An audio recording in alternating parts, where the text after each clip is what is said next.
Pues saludamos en esta hora a quienes se unen a este canal para escuchar el Club de Lectura hoy con la lección número 4 de el diálogo con el apóstol San Juan. Vamos a ver qué nos dice este capítulo número 4.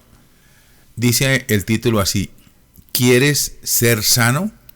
Cree en el nombre del Señor Jesús. Juan 5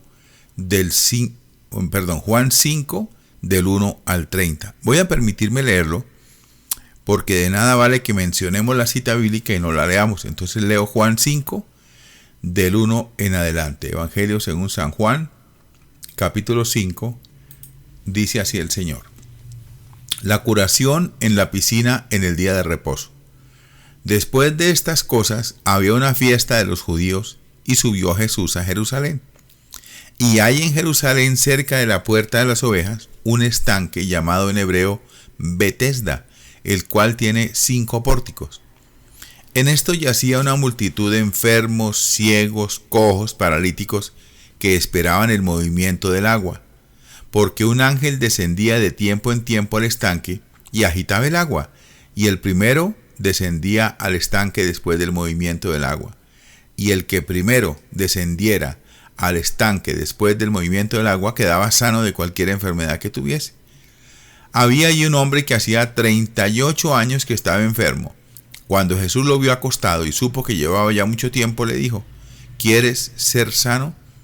Respondió entonces el enfermo: No tengo quien me meta en el estanque cuando se agite el agua. Entre tanto que yo voy, otro desciende antes que yo. Jesús le dijo: Levántate, toma tu lecho y anda. Y al instante aquel hombre fue sanado, tomó su lecho y anduvo, y era día de reposo. Entonces los judíos dijeron que aquel que había sido sanado, los judíos dijeron a aquel que había sido sanado: es día de reposo, no te es lícito llevar tu lecho. Él le respondió: el que me sanó, él mismo me dijo: toma tu lecho y anda. Entonces le preguntaron: ¿quién es el que te dijo toma tu lecho y anda?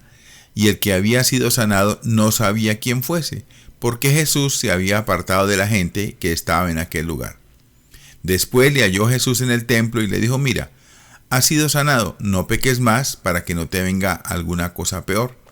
El hombre se fue y dio aviso a los judíos que Jesús era el que le había sanado, y por esta causa los judíos perseguían a Jesús y procuraban matarle, porque hacía cosas en el día de reposo. Y Jesús le respondió: mi Padre hasta ahora trabaja y yo trabajo. Por esto los judíos aún más procuraban matarle, porque no solo quebrantaba el día de reposo, sino que también decía que Dios era su propio Padre, haciéndose igual a Dios. Respondió entonces Jesús y les dijo: de cierto os digo, no puede el Hijo hacer nada por sí mismo, sino lo que ve hacer al Padre, porque todo lo que el Padre hace también lo hace el Hijo igualmente.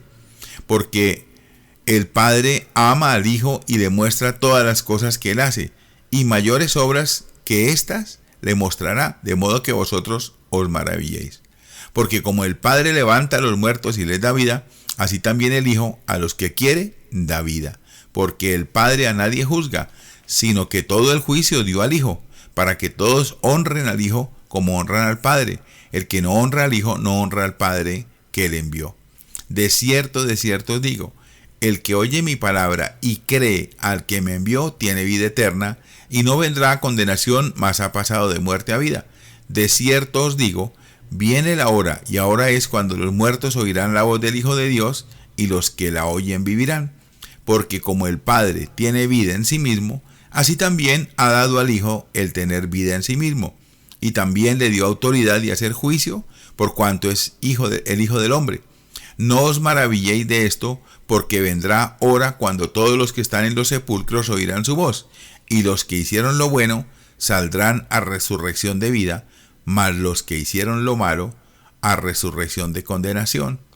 No puedo yo hacer nada por mí mismo, según oigo, así juzgo, y mi juicio es justo, porque no busco mi voluntad, sino la voluntad del que me envió, del Padre. Si yo doy testimonio acerca de mí mismo, mi testimonio no es verdadero. Bien, entonces, ¿quieres ser sano? Al hombre que Jesús hace esta pregunta, llevaba 38 años enfermo, imposibilitado para llegar por sí mismo al agua de sanidad. Este hombre reconocía su incapacidad, su estado de soledad e impotencia, pero alguien, un desconocido para él, le pregunta, ¿quieres ser sano? Este paralítico no pensaba en el deseo de ser sano, sino en la muy difícil posibilidad de llegar a conseguirlo. Por eso le da a conocer a Jesús su lamentable situación para alcanzar esa sanidad, que corroboraban 38 años de espera. Lo que menos pensaba este hombre es que se encontraba ante el autor de la vida, porque todo fue creado por medio de él y para él, y todas las cosas en él subsisten, Colosenses 1:16. Así no es extraño que Jesús le diga, levántate, toma tu lecho y anda. A veces el hombre se pasa años y años buscando sanidad de sus males, o dicho en términos bíblicos, salvación.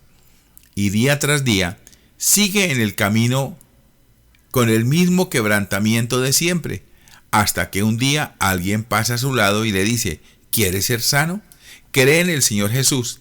Y la vida de esta persona, harta de buscar remedios por todas partes, de pronto se siente llena de paz, de luz y de vida. Tiene la sensación de haber nacido de nuevo. Un nuevo amanecer hay en su turbada existencia. Así también, este paralítico, a la palabra de Jesús, fue sanado y tomó su lecho y anduvo. No pensemos que la palabra de Jesús tiene menos poder en nosotros hoy que en el paralítico de Betesda, ya que el cielo y la tierra pasarán, pero mis palabras no pasarán. Mateo 24:35. Jesús hoy te dice, cree en mí, toma tu cruz y sígueme, porque el creer en Jesús es sanidad de vida eterna para nosotros. El paralítico, una vez sanado, tomó su lecho por mandato de Jesús, para que no se le olvidase que sobre ese lecho había estado 38 años. Jesús, después de darnos vida, nos manda que llevemos la cruz de cada día para que jamás olvidemos que el mismo Jesús estuvo en esa cruz por nosotros hasta la muerte. No vamos a merecer nada con la cruz de cada día, como el paralítico no merecía la sanidad por llevar el lecho, pues ya había sido sanado por Jesús. Así nosotros somos sanados o salvos por la muerte de Cristo en su cruz. El castigo de nuestra paz fue sobre él y por su llaga fuimos nosotros curados. Isaías 53:5.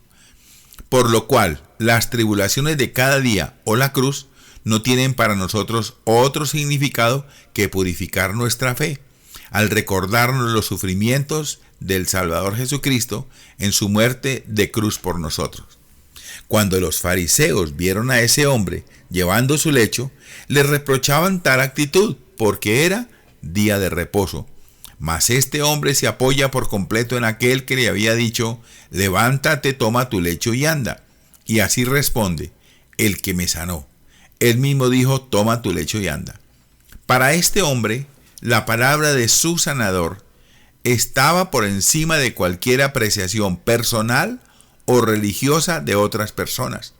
Jamás pueden estas personas, desde su religiosidad, anular el propósito de la salvación por medio de la palabra de Dios, confirmada por su Hijo Jesucristo, en todos aquellos a los que Él quiere darles vida eterna, depositando en sus corazones la fe necesaria para que le acepten como su único y perfecto Salvador. Si uno no quiere creer en Cristo, aún la misma palabra de Dios le vale como excusa para afianzar su estúpida incredulidad. Estos judíos, formados en las Escrituras, no entendían el profundo significado del día de reposo. Solo conocían la letra de esa palabra, pero la letra mata, mas el Espíritu vivifica, según a los Corintios 3:6. Estas palabras salieron de la boca de uno de los fariseos más conocidos de todos los tiempos, el apóstol Pablo. Pero a pesar de esta contundente sentencia, sigue habiendo muchos que solo se acercan a Dios por la letra de su palabra, la cual manipulan a su antojo en pro de su propia muerte y de aquellos que se deleitan en sus manipulaciones. Jesús a este hombre le dice, mira, has sido sanado, no peques más para que no te venga alguna cosa peor. Versículo 14. Aquellos que hemos tenido la gran dicha de haber sido sanados por creer la palabra de Dios y hemos visto en nosotros mismos esos efectos maravillosos de su poder, debemos permanecer fieles a esta palabra, dejando a un lado de una vez por todas a los manipuladores de esa palabra, porque cuando les hicimos caso, ningún bien nos han traído sino muerte. Si hemos sido sanados, no pequemos más, dudando del poder de salvación de su palabra por la fe en Jesucristo. Mi Padre hasta ahora trabaja y yo trabajo. Versículo 17. Esta es la razón del éxito de su palabra. El mismo Padre y su Hijo Jesucristo obran por medio de su palabra. Esto es algo que deja fuera de juego a los simplemente que se quedan con la letra de la palabra, como le pasaba a los fariseos que procuraban matar a Jesús, porque no conocían de la palabra más que la letra. Pero Jesús les mostraba el verdadero poder de Dios en su palabra, y esto era inaceptable para ellos, porque eso significaba que Dios era su propio Padre y Él era igual a Dios. Hoy han aparecido grupos que niegan que Jesucristo es el Hijo de Dios, y Jesús dice: el que no honra al Hijo, no honra al Padre. ¿Por qué, pues, se llaman testigos de Jehová si niegan a Dios en su Hijo Jesucristo? Son testigos de mentira, no de la verdad, que es Cristo. Si no honran al Hijo, no pueden honrar al Padre. Otros añaden una nueva revelación, haciendo del nombre de Jesucristo un simple camuflaje para vender su error. ¿Por qué se llaman Iglesia de Jesucristo de los santos de los últimos días si niegan lo que Jesucristo nos reveló del Padre, sustituyéndolo por una falsa revelación nacida del hombre de mentira? No son de Jesucristo, porque no perseveran en la doctrina de Cristo, no tienen a Dios. Por tanto, no son santos y están puestos para el juicio del último día. Otros del antiguo dan más importancia a las definiciones papales o de la iglesia que a la palabra de Dios y de su Hijo Jesucristo. ¿Por qué, pues, se llama una santa, católica, apostólica y romana si no permanece en la palabra del único santo, ni es fiel a la doctrina de los apóstoles? Roma no permanece fiel a la palabra de Dios. Su nombre auténtico es infidelidad, madre de las rameras, la ciudad que se asienta sobre 7 montes. Apocalipsis 17. Todos estos trabajan para su humana organización, pero no admiten hoy y ahora el obrar del Padre y del Hijo. Todos estos no se pueden maravillar de las obras que el Padre muestra por medio de la fe en su Hijo, porque han sustituido la obra del Padre en su Hijo por métodos de religión humana. ¡Qué tremendo error dejar la obra de Dios en la que Dios muestra su amor al Hijo! Versículo 20, obrando el Padre en aquellos que creen en su Hijo. Así vemos que el Padre obra y el Hijo obra igualmente en los que creen. Viene la hora, y ahora es, cuando los muertos oirán la voz del Hijo de Dios y los que la oyen vivirán. Esta es la gran obra de Dios por medio de su Hijo Jesucristo. Ahora es cuando los que estábamos muertos en delitos y pecados nos dio vida juntamente con Cristo por medio de la fe. Efesios 2. Este ahora es, se actualiza para todo hombre o mujer que quiera ser sanado por Jesucristo y ver así cómo el Padre y el Hijo obran en el creyente, hoy y ahora. Los judíos que nos muestra este capítulo 5 no se pudieron maravillar de estas obras de Dios porque no oyeron la palabra de Jesús y no creyeron al Padre que hablaba en el Hijo, por eso siguieron en su condenación. No pasaron de la muerte a la vida. Estos hombres perdieron su ahora. No seas tan insensato que desprecies tu oportunidad de ahora, porque aún es tiempo de que los muertos en delitos y pecados oigan la voz del Hijo de Dios. Mas ese oír es para vida, como fue para el paralítico sanidad al oír la voz de Jesús. Con toda contundencia, Jesús dice: el que oye mi palabra y cree al que me envió, tiene vida eterna y no vendrá a condenación, mas ha pasado de muerte a vida. ¿Cómo van a creer en Dios y en su Hijo cuando no se les presenta la verdadera palabra de Jesucristo y lo que oyen son fórmulas o consideraciones de hombres que ocultan la palabra de Dios? Pero los que tal cosa hacen están privando a los oyentes de la vida eterna. Tan grande responsabilidad nos tiene que hacer firmemente fieles a la palabra de Dios y a la vez contundentes en refutar con amor a los que tergiversan la sana doctrina de Jesucristo. Si ponemos tanto empeño en mantener esta vida física perecedera, ¿cuál no debe ser nuestro empeño en guardarnos para vida eterna? Y si tanto esfuerzo parece hacer la humanidad para tratar de conservar vidas humanas, ¿cuál no debe ser nuestro celo por llevar la pura palabra de Dios para que oigan la voz del Hijo de Dios y creyendo tengan vida eterna? El Señor Jesús nos dice que este ahora es el tiempo de pasar de muerte a vida por la fe en Él, pero también nos habla de otra hora. No os maravilléis de esto, porque vendrá hora cuando todos los que están en los sepulcros oirán su voz. Versículo 28. Jesús anuncia cosas maravillosas que pasarán al final de los tiempos. La hora que el Padre tiene señalada. Los muertos de los sepulcros o de cualquier lugar que se encuentren o que nos encontremos oirán su voz. Si ya es maravilloso lo que Jesús decía de las gentes de las que creyesen en Él tendrían vida eterna, ¿cuánto más si los mismos que están en los sepulcros han de resucitar?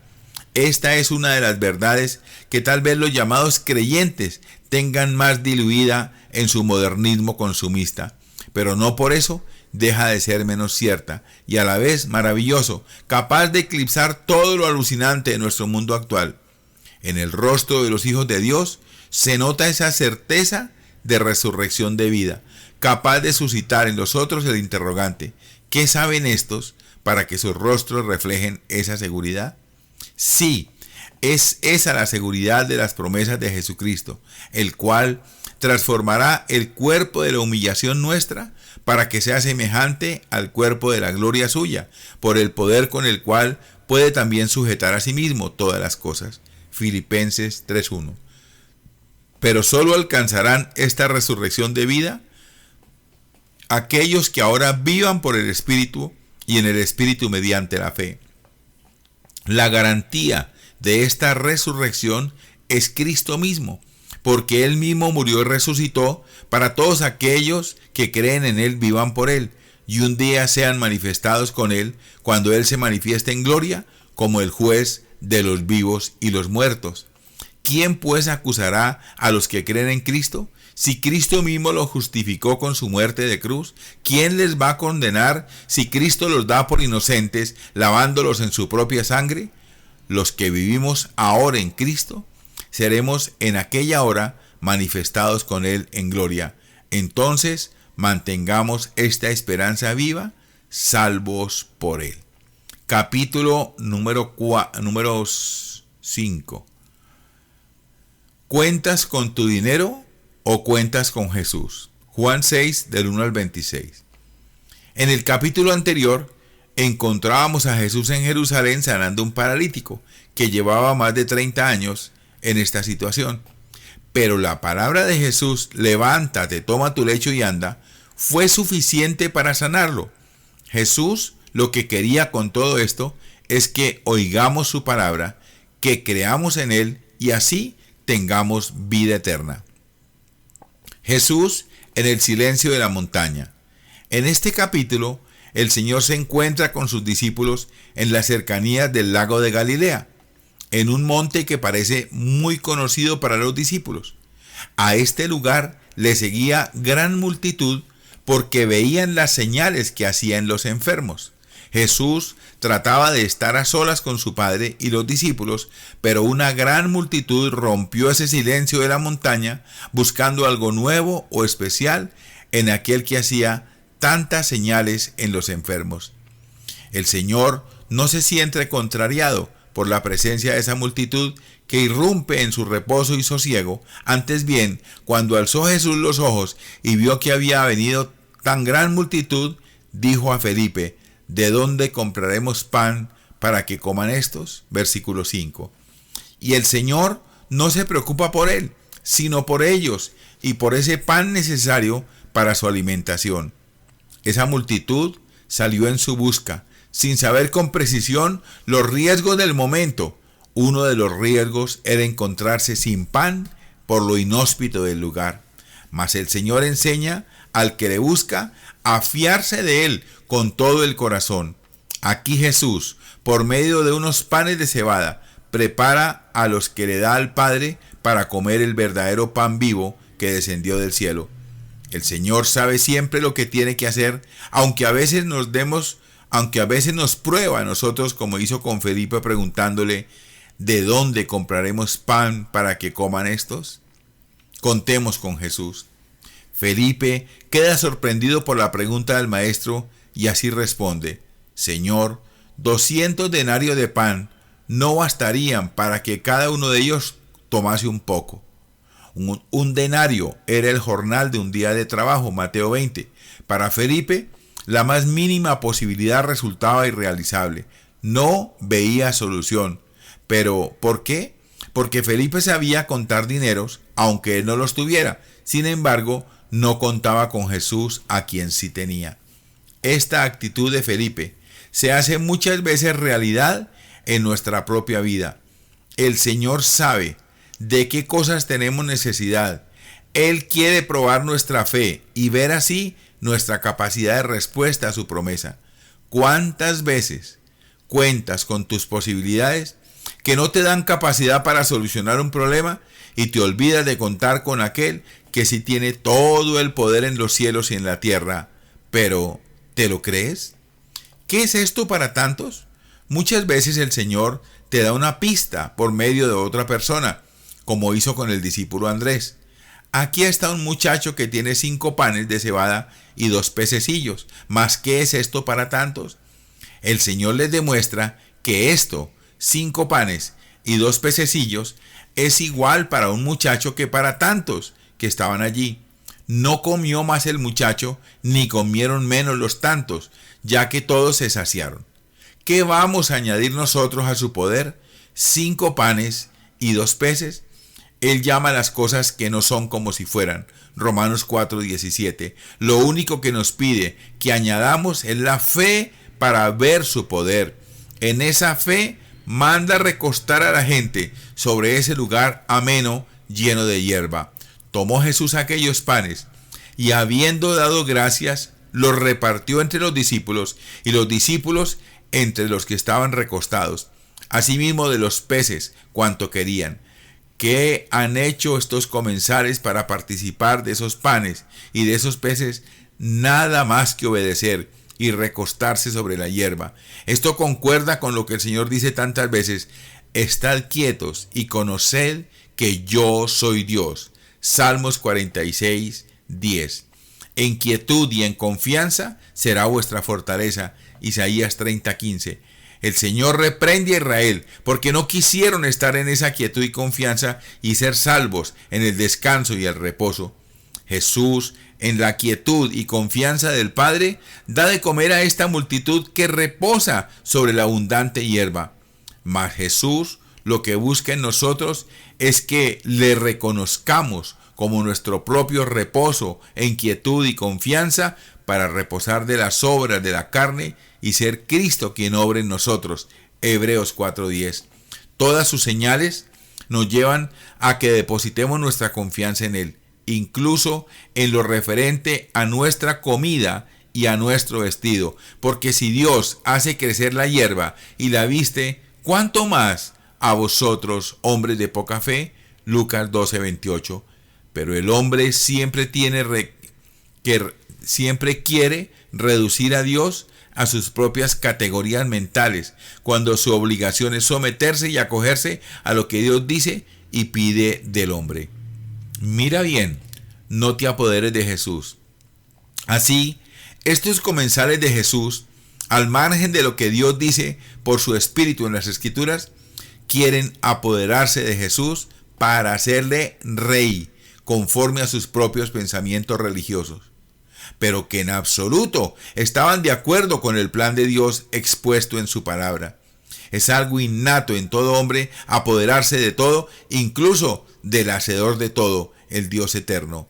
Una muestra la tenemos en estos hombres que, guiados por sus propios placeres e intereses religiosos, intentan apoderarse de Jesús.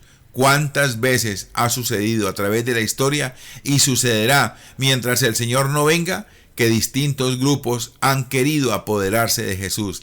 De ahí los nombres que se dan los únicos, los verdaderos, los apostólicos, los testigos, los de los últimos días. Pero el Hijo de Dios está por encima de todo pensamiento humano y definición del hombre. Él no salva como el hombre quiere, sino a quien Él quiere. Tendré misericordia del que yo tenga misericordia, y me compadeceré del que yo me compadezca. Romanos 9:15. No depende del hombre, ni de sus títulos absolutos que se ponga. Así que no depende del que quiere ni del que corre, sino de Dios que tiene misericordia. Romanos 9:16. Y Jesús mismo dice: no me eligieron ustedes a mí, sino que yo los elegí a ustedes. Juan 15:16. Los hombres a veces son mezquinos en sus apreciaciones de salvación. Piensan que uno no puede salvarse si no atiende al método de salvación diseñado por ellos. Incluso piensan que Dios se va a someter a sus métodos en contra de lo diseñado por Dios mismo y revelado en su palabra, la Biblia.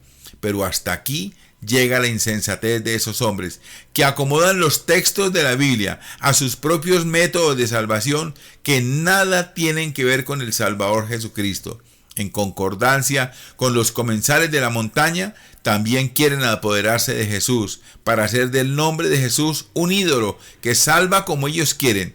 La actitud de Jesús ante esta conducta arbitraria del hombre es: Jesús volvió a retirarse al monte él solo. El Señor Jesús no admite iniciativas personales al margen del plan de salvación diseñado por su Padre en las Escrituras.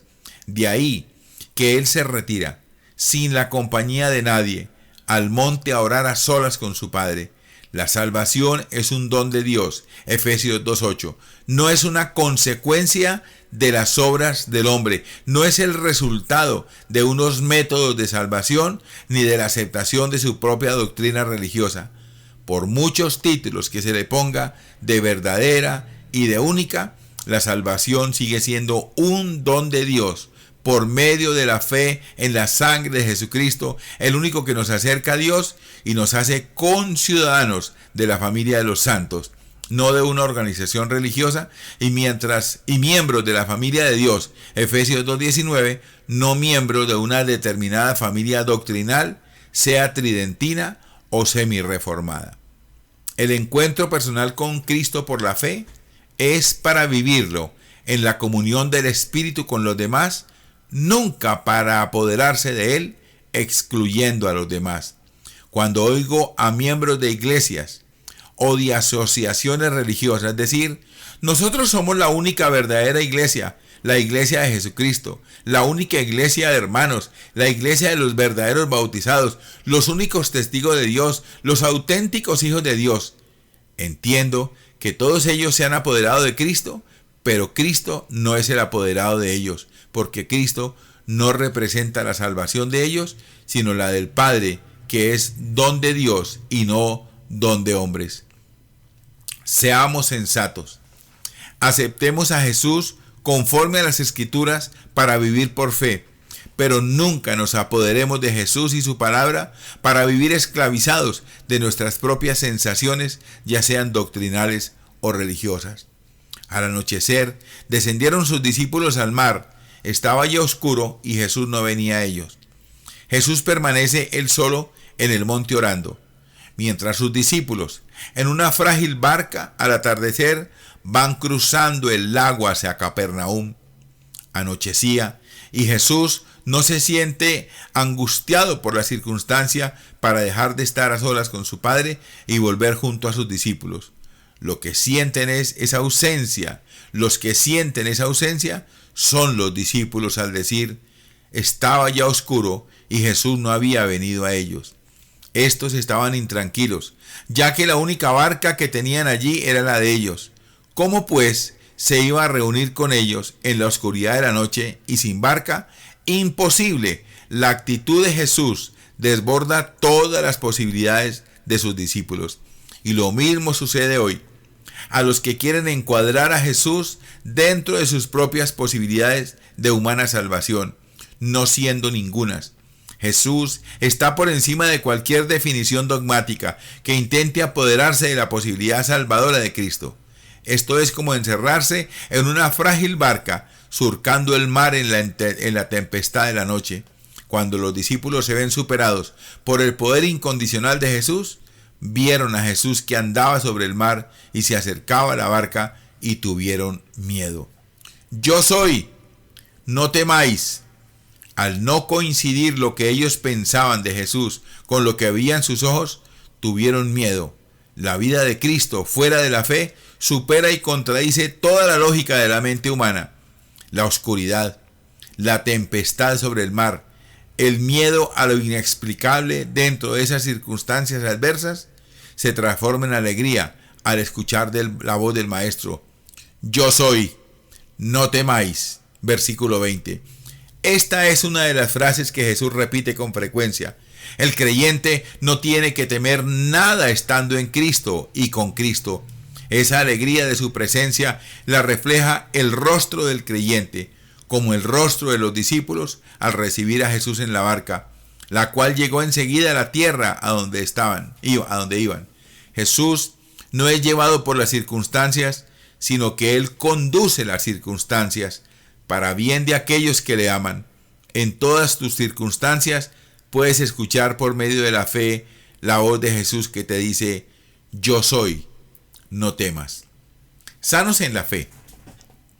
La gente que vivió esa señal de la multiplicación de los panes, al día siguiente vio que no había habido allí más que una sola barca y que Jesús no había entrado en ella con sus discípulos, sino que éstos se habían ido solos.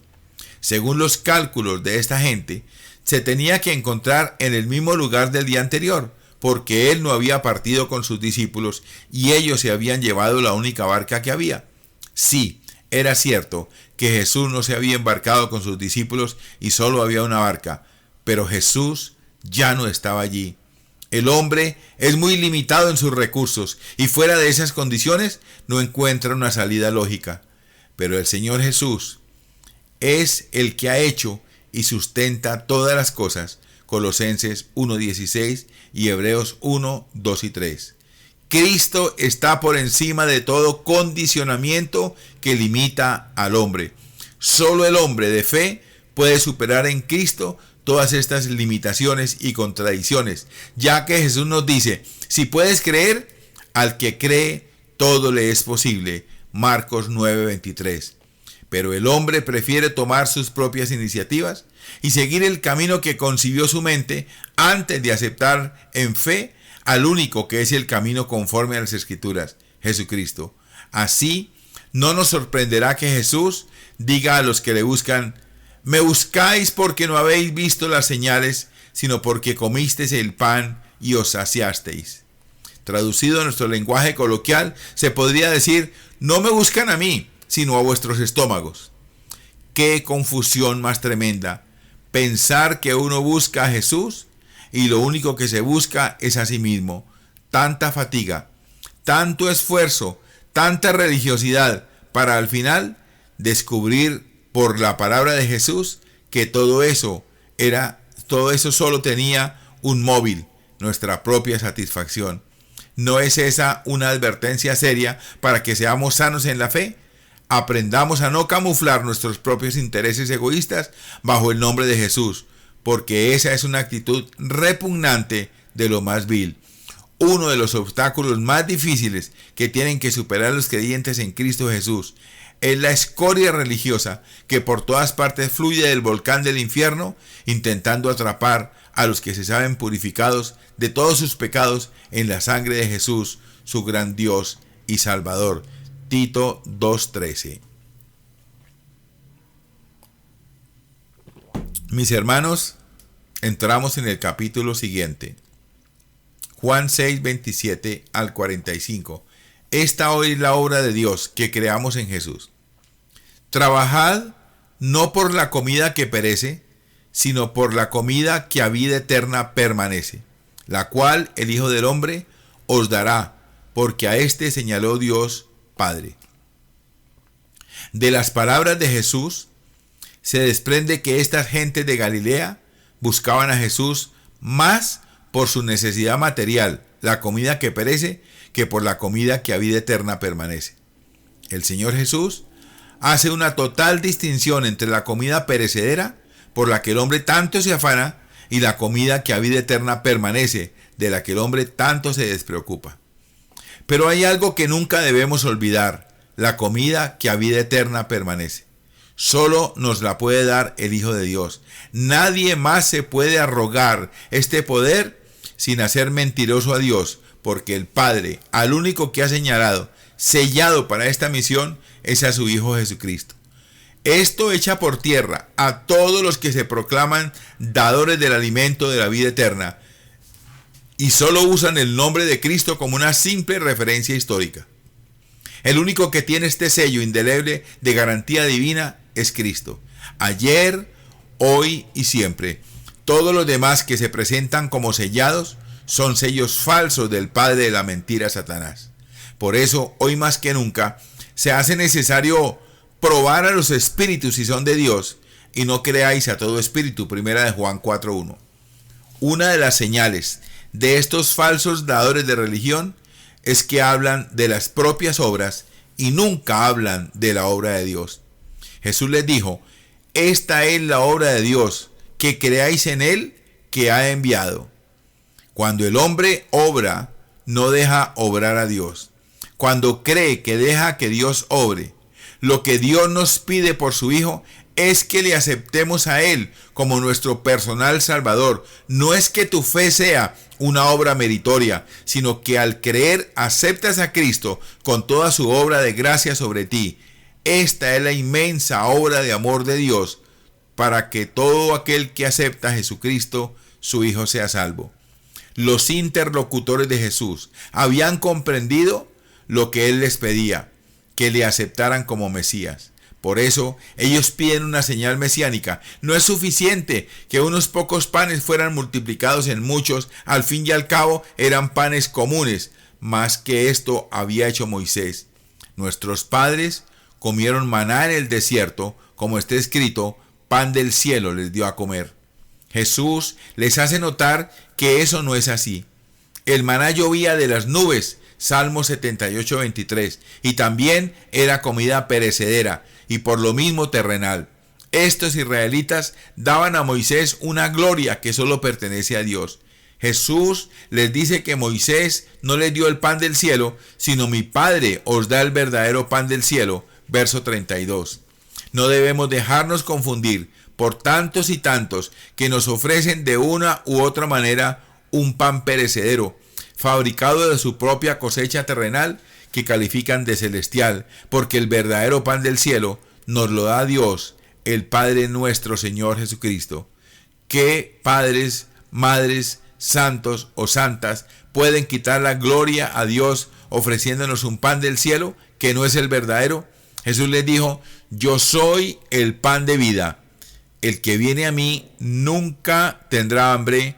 El que cree en mí no tendrá sed jamás. El Señor conduce a sus oyentes desde el pan que tanto les preocupa, el alimento material, hasta el verdadero pan de vida.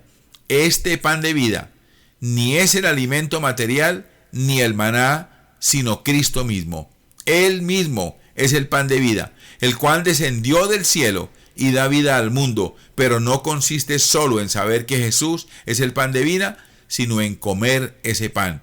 Y la única manera de comer ese pan es creyendo en Él para vivir por Él. No hagamos como los galileos, aunque pedían que les diera siempre este pan, sin embargo no creían en Él. Aunque me habéis visto, no creéis, les dice Jesús. Seguían pensando en el alimento material para sostenimiento de una vida tan perecedera como el mismo alimento que les sustentaba. Ellos, porque no creían en Cristo, no lograban entender la oferta de vida eterna que en sí mismo les presentaba. como la vida de nuestro cuerpo está ligada al alimento material, así la vida eterna está ligada al único pan de vida, que es Cristo. Los hombres incluso nos pueden falsificar los alimentos naturales y causar prejuicio a nuestra salud. Pero respecto al pan de vida, que es Cristo, el hombre solo nos puede envenenar para muerte cuando nos oferta su propio pan del cielo, que jamás tendrá nada que ver con Cristo. Por eso es necesario que abramos los ojos ante las ofertas que unos y otros nos presentan por todas partes. No son de Dios, porque Dios solo nos presenta como pan de vida a su Hijo Jesucristo. Y no hay otro pan de vida eterna. Todos los demás son engañadores, sean quienes sean o llámense como se llamen. Solo Cristo es el verdadero pan de vida, porque lo dice el Padre Dios eterno y lo confirma su Hijo Jesucristo. A los hombres lo que nos resta es comer ese pan de vida. ¿Cómo? Creyendo en él, porque esta es la obra de Dios, no de hombres ni por medio de hombres, sino por medio de Jesucristo. Cristo es el alimento de todo el que va a él y cree en él. Por eso el Señor Jesús dice: nunca tendrán hambre, no tendrán sed jamás. La única causa de hambre y de sed en el cristiano es la falta de fe en Jesús, pues el que no cree no puede comer el verdadero pan de vida, que es Cristo. Gracias sean dadas a Dios el Padre, que en su infinito amor y sabiduría nos ha provisto de este pan del cielo para nuestro diario sustento por medio de la fe todos los días, que nos permita caminar por el desierto de esta tierra. Los efectos de comer este pan de vida los reconocemos con Pablo cuando dice: con gozo, dando gracias al Padre, que nos hizo aptos para participar de la herencia de los santos en luz, el cual nos ha librado de la potestad de las tinieblas y trasladado al reino de su Hijo amado, en quien tenemos redención por su sangre y el perdón de pecados. Colosenses 1, del 12 al 14. Así también entenderemos cuando Jesús dice: todo lo que el Padre me da vendrá a mí, y el que a mí viene no le echo fuera. Versículo 37. Es el mismo Dios el Padre quien nos hace aptos, quien nos sacó de las tinieblas, trasladándonos al reino de su Hijo, quien nos perdona día a día nuestros pecados en la sangre del sacrificio de su Hijo Jesucristo. Por eso, Cristo es el único pan del cielo que Dios nos da, porque descendió del cielo y nos da vida eterna. Voy a dejar ahí cuando estamos a concluir ya el capítulo final, porque ya mi garganta no da más. Bien, voy a orar, a darle gracias al Señor, y si alguien quiere reaccionar, por favor, o quiere orar, por favor me dice. Padre Celestial, el pan del cielo, el único pan del cielo valedero dado a los hombres, en que podamos ser salvos. Señor, esta noche hemos aprendido una soberana lección, y es precisamente saber que tú, el pan de vida, de la única manera que podemos ser salvos es comiendo de ese pan, es decir, aceptando a nuestro Señor como el único y suficiente Salvador, es decir, dándole la dirección de nuestra vida. Dios eterno, lo hemos hecho y nos ha ido bien desde entonces. Hemos logrado alcanzar las metas, desarrollar proyectos y vivir una vida en paz, en la esperanza de ese llamamiento cuando tú vengas por nosotros. Señor, cuando visualizamos el cielo de esa manera, entonces nos preguntamos: ¿cuándo será que nos vamos a ver allí con mi Señor? ¿Cuándo nos encontraremos allí con mi Señor? Porque el tiempo apremia, Señor, porque los días son difíciles, porque vamos envejeciendo más y más, y porque no queremos ver muerte, queremos ver oír la trompeta que suene y el llamado de nuestro Señor Jesucristo. Padre, gracias por la fortaleza que nos das. Gracias por el conocimiento que nos das. Gracias, Señor, por este libro, por el autor de este libro, un sacerdote católico que cuando leyó la palabra a profundidad se apartó de la fe católica para abrazar el evangelio del Señor Jesucristo.